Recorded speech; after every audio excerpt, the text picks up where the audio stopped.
Now joining Kerry on the stage are the subjects of Elevate Studios' docuseries, Nevertheless, Democracy Defenders, Hannah Freed, Koketso Moeti, and Yordanos Eyoel. So these are the real-life heroes I was talking about, and they're here.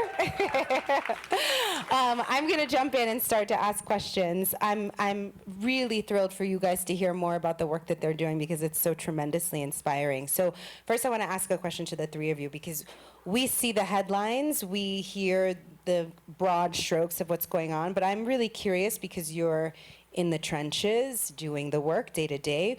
What are some of the stories that are keeping you up at night that we haven't heard, that we don't know to be paying attention to yet? Happy to, sort of, since what we're talking about is not like the cheeriest topic. Maybe actually starting with the headlines around the work that I do, which is related to voting access and the way our elections are run here is a good place to start. And the headlines are frightening. We have a president here in the United States talking about running for a third term, which violates the United States Constitution. We have the president talking about canceling vote by mail. We have him talking about getting rid of the machines that tens of millions of Americans cast their votes on. Those are the headlines. You're probably seeing them too. And I take them very seriously. It is my job to take them seriously. Hannah runs an organization called All Voting is Local. I do, thank you, yes. We've been working together since 2020 on this stuff. We have, and actually this is a great segue into what I was gonna say, which is that is the stuff that is making the news, but the democratic backsliding that we are experiencing is not going to look like one of these like 5 alarm fires. It's going to look like a county in a state where you live saying, we're not going to certify these election results. It's going to look like a state legislature restricting vote by mail so much that people lose meaningful access to a way of voting that is necessary for people who are working 2 jobs, who are disabled, right? That is what it's gonna look like. It is what is happening locally. As the name of my organization would suggest, we're real tuned in there. That is the stuff that keeps me up at night. But the good news is there's stuff that we can do about it. I know we're gonna be talking about that today. It is not hopeless, not at all, but you have to look beneath those headlines to see where the action really is. So, I think a story that we don't hear enough of is our shared humanity. In South Africa, where I come from, when xenophobes block migrants from using the public healthcare system, all of us are impacted because suddenly we have to prove our South Africanness and are unable to access healthcare. When marginalized communities in the US are subjected to state violence, that state violence reaches far and wide, as we have seen recently. It's not just limited to migrants. Citizens too are impacted. When a genocidal regime brutally murders civilians, and those weapons and technologies are exported all over the world, our regimes are using them too. And so this shared humanity is so key for us to be reminded of all the time. When we sift through people and decide that there are groups of people who don't belong, our humanity too is put at risk. So a big part of my work, is identifying, connecting, and supporting incredible democracy entrepreneurs globally. We know we have tech entrepreneurs, we have social entrepreneurs. There are also democracy entrepreneurs. There are people like Hannah, people like Koketso, and Ram, who spoke earlier. People who wake up every day doing the work of defending democratic institutions, ensuring that democracy delivers for all people, and people who are even daring enough to reimagine what democracy could look like for the future. And this work takes on many forms, right? It looks like community organizing, it looks like policy advocacy, it looks like coalition building, and it happens everywhere. That takes place in our communities, it takes place nationally and globally. And we don't hear about these stories enough. And that actually is hugely problematic because when we think politics, when we think democracy, we think politicians, and that's absolutely important, but that is only a part of the story, right? We need the people that are actually building the culture of democracy to also be the centerpiece of the narratives that we tell. And I think that's absolutely crucial because right now people are losing hope People are feeling disenfranchised and at a loss. And we need these positive stories about democracy champions and entrepreneurs all over the world to really galvanize us to work in solidarity and not only defend democracy, but architect the future we want to be a part of. I mean, that's what we do as artists. We architect. We build the vision. I love that you said that because your organization, Kasab, is really about, did I say it right? Yes. Okay. It's really about building a global ecosystem for democracy defenders to be familiar with each other's work. So has there been a blueprint out there, like from one of our neighboring countries, that we should be looking to as something we can be learning about what's working? It's a great question. I'm not sure about a blueprint, but there's certainly lots of lessons that the U.S. can absolutely learn from around the world. I think the first one that I will note is the fact that democracy is... Can I just say, Yeah. that in itself is so powerful, because I feel like many of us have spent our whole lives thinking in this country that we know best. And that's what our government has told us. Yeah. It's such a beautiful moment for humility for us as democracy defenders to say, like, let's lean into our neighbors. There are people who are fighting this fight clearly more effectively than we have. And so I'm sorry to interrupt you. I just was like, that's a paradigm shift. I love it. You just answer the question, right? I'm sorry. No, I love it. I love it. And I think that is actually the most important lesson, I think, to start with in this moment, that the story we've been told about American democracy, right, that it's something that was done. And it was working okay for a really long time. It is the longest continuous democracy in the world. All these things are true. And it is also true that the US actually did not become a full democracy until the Voting Rights Act in the 1960s. So when we consider that, we realize that actually it is a very young democracy.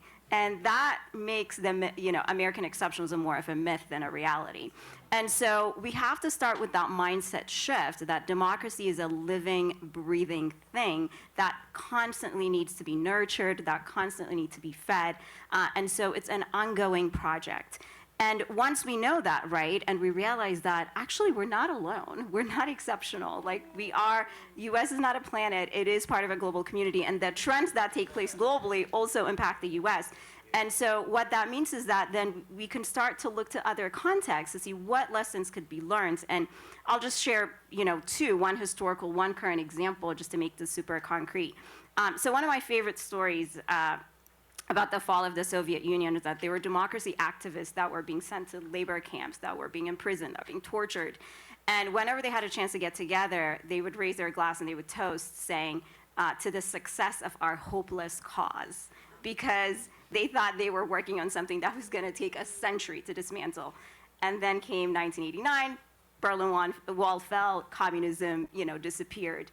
And I think that just speaks to this, the resilience of the human spirit and how change is possible if we all stay committed and pursue it relentlessly. So that's a historical example. And then most recently, Brazil is a massive inspiration, right? Ordinary people came together with civil society organizations, with former military leaders, with business leaders in 2022 to say, we want to stand up for the rule of law and we want to protect our democracy. And they made that possible in 2022. And not only did they oust their autocratic leader, then they held those who were responsible for trying to subvert their elections and democracy to account. They recently sentenced their former president to 27 years in prison.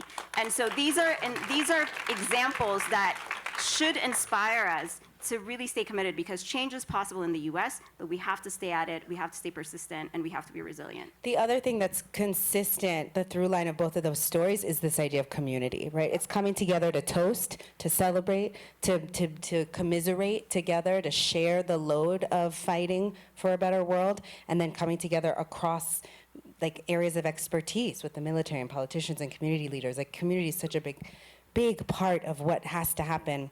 Koketso, I mean, you lead Amandla, am I saying that right? Amandla Mobi in South Africa. We all know she's South African with that gorgeous accent, right? Your country has a robust history of revolution, but your work is entirely focused around building power for the people. Will you talk a little bit about people power and about whether you think this focus on storytelling and how it can impact people if it means anything to you in your work, truly? It absolutely does. Elites, corporations, and hate-fueled provocateurs would love us to believe that we have no power, that power relies solely on them, and the world is theirs to do whatever they want to do. But we are powerful, and I should know that. In my lifetime, I watched South Africa transition into a democracy. Segregation fell in my lifetime, albeit imperfect. And this happened in 1994. In the years that came before, the levels of repression, political violence, and what was going on in that country. People talk about South Africa's peaceful transition. Ask any of us. It was not peaceful at all. But it happened. It happened because people inside South Africa resisted, but over and above that, the international community stood with us. The international anti-apartheid movement had a 35-year consumer boycott. Internationalists joined the armed wing of the ANC and came into the country. It was internationalists who fought with their own governments, which once supported the apartheid regime and said you will support it no longer, bringing into birth the UN arms embargo as one example. And so we come from a rich legacy of transformative change. And this isn't unique to South Africa. We've seen it happen in so many instances. The world is full of all of these transformational changes that have happened because people came together. We are inspired by places today like South Korea, where people stood up against martial law, Guatemala, where the transition of the government wasn't possible and people took to the streets to make it possible, right? Kenya, when people took to the streets to fight against a tax bill that was coming into place. All of these were inspired by single incidents, but much more broadly, it was people making their rightful claim for freedom, for belonging, to participate, to be part of what was described as an embodied democracy. And that is what we believe in at Amandla.Mobi. At Amandla.Mobi, we believe that no action is too small or too big. All are part of creative fodder for resistance. For some of us, it means taking to the streets. For others, it means participating in formal democratic processes, such as making public submissions. It means all of us calling decision makers, whether from corporations en masse. It means also pulling away the pillars of support that makes our oppression possible.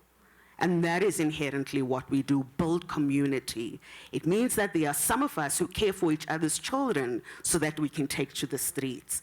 There are many, many ways to contribute, and there are many ways to tell the story of these various contributions. None is more bigger than the other. Whatever space we find ourselves in, change is possible. But we are only made braver and more courageous when we stand with others.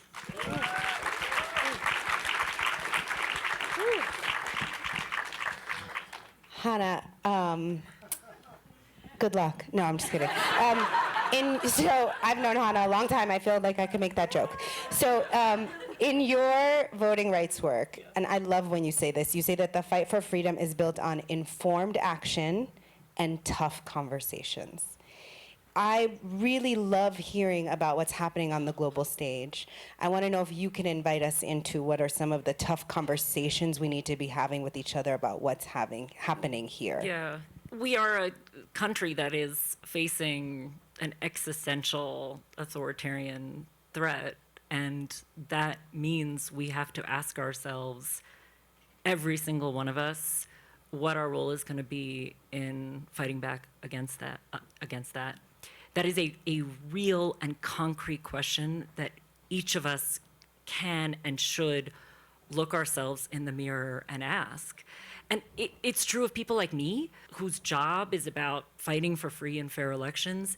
It is a question that our government officials in states, if you live in a place like Minneapolis or Illinois or Washington, D.C., where I live, our local elected officials are having to say, what am I going to be in this moment? Who am I going to be in this moment? Am I going to be someone who participates in the backsliding of this country away from the promise of democracy that we've aspired to, or am I going to be a person who keeps us going in that right direction? I think that some of the threats that I described when we opened are new. They are threats we've not had to contemplate seriously. We haven't had to ask ourselves, what am I going to do when the President of the United States says he's going to run for a third term? What am I going to do when there is ICE on my street corner? What am I going to do when my school board is rewriting our history books and talking about slavery like it was something that was beneficial for communities of people, for Black people? That is not true. We have to ask ourselves these questions every single day. And so when I talk about tough conversations, that's what I mean, because it's painful. It is painful to look at yourself in the mirror, look yourself in the eye and ask yourself that. But I think what I've really heard today is that we don't have to be afraid to ask ourselves those questions, because people the world over have asked them, and people in this country have asked themselves those questions before. Freedom riders ask themselves those questions. That's right. And so we can too. And I think that is a hopeful note I can really sound for each and every one of us. Thank you. I don't know how many of you know the work of Howard Zinn as an educator. I was really blessed that Howard was like a surrogate grandfather to me. I was very close to him. And one of my favorite things he would say very often is that you cannot be neutral on a moving train. And we are on a train that is moving really fast right now. We can no longer say, I just don't really want to talk about politics. Or like, I don't know, it's just not really my thing. Like, it's your thing, because you live here. And so I want to ask each of you, I want to end this conversation with hope, but not like toxic positivity hope. I want to leave this conversation with some constructive ideas about what we can do, so when we look in the mirror and have that tough conversation with ourselves and our loved ones, we have some ideas. Can you share with us some kind of tangible suggestions, maybe some unconventional suggestions, things that folks in this audience who are storytellers, writers, filmmakers, maybe parents, children, brothers, sisters, I'm sure people have other interests. Like, what comes to mind in ways that we can plug into solution? I'm happy to start. I think the first thing I will say is take care of your mental health. Praise God.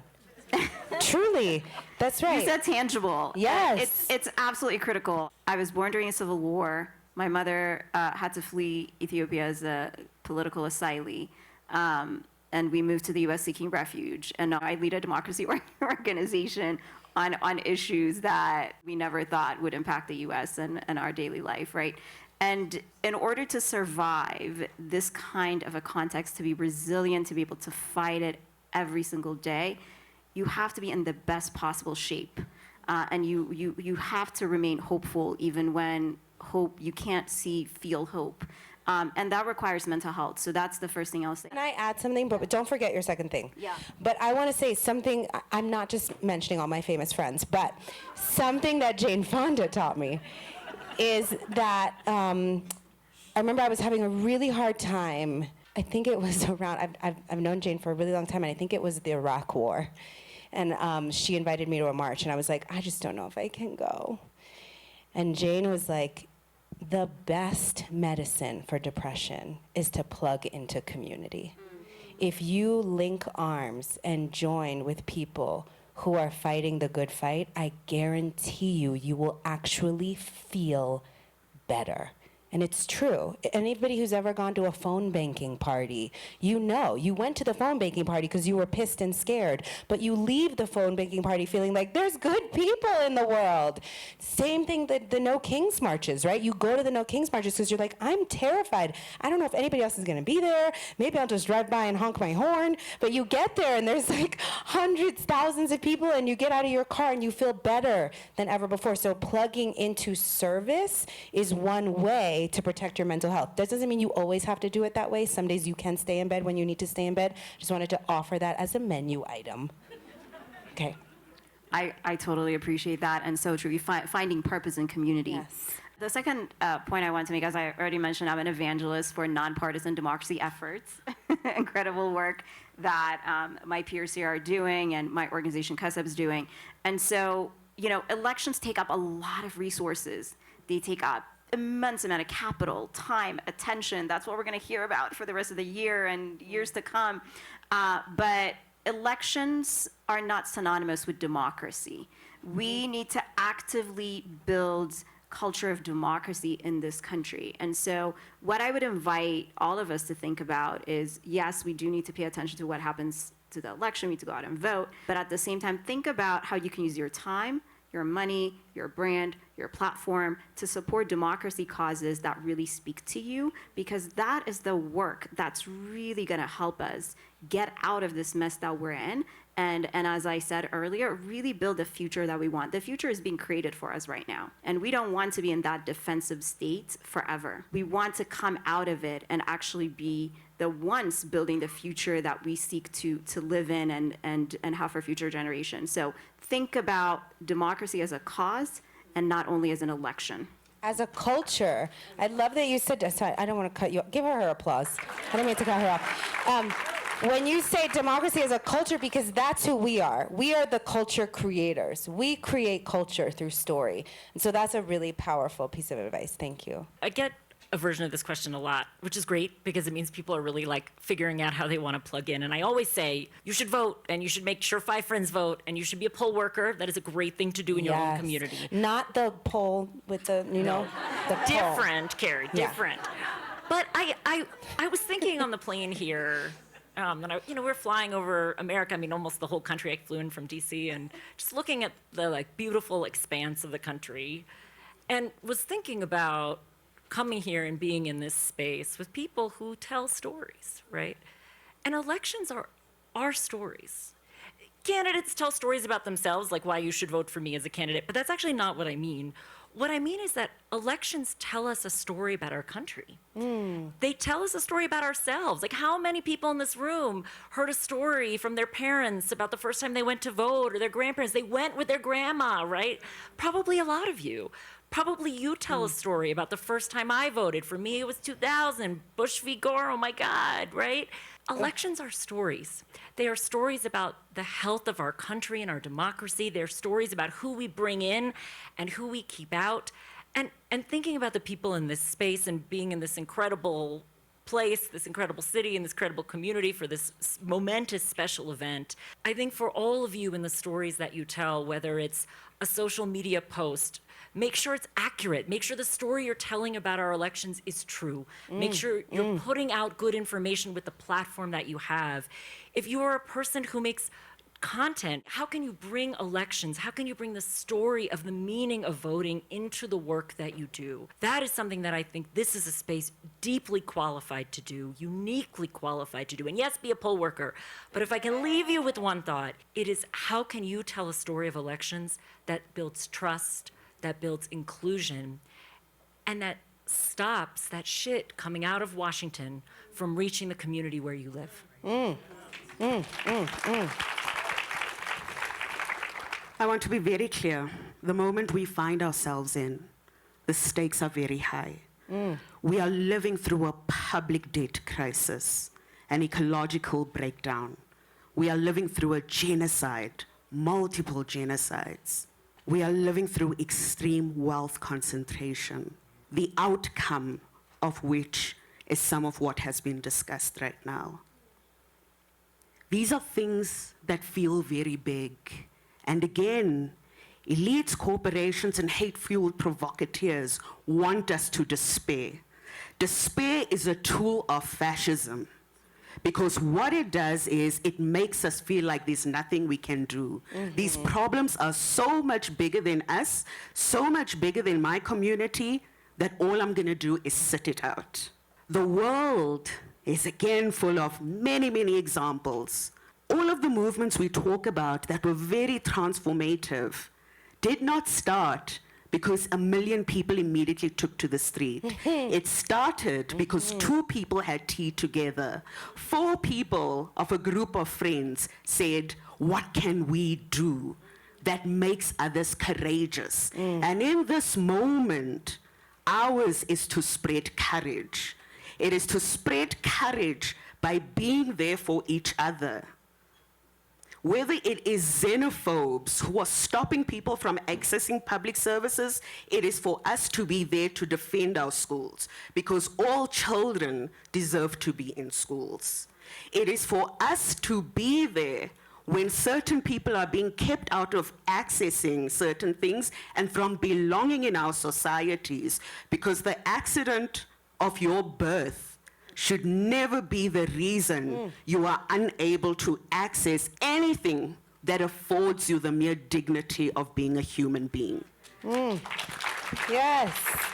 And so for us, the call is very, very big in this moment. In every space we occupy, what is the story that we can tell? What is the thing that we can do that makes everyone around us just a little bit more braver? And that's what we need to tap into right now. Woo. Yes. Yes, yes.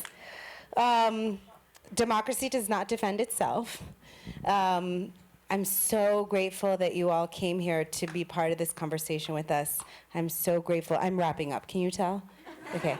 I'm really grateful to our panelists, not just for being here, but for the work that you are doing day to day and for inviting us into our courage more today. Thank you to Elevate. Thank you to the Impact Space. Most importantly, thank you to all of you for joining us. I hope that you'll stay. There's like bites and beverages, but also please stay to connect and be in community with each other. If you're in this room, you know you share a value of making the world a better place. So let some of your courage today be to connect with somebody else and figure out how you can create something together to make the world a better place. I want to leave you actually with one other quote from Howard Zinn, if I may. He said, "They have the guns, we have the poets. Therefore, we will win." Thanks, everybody.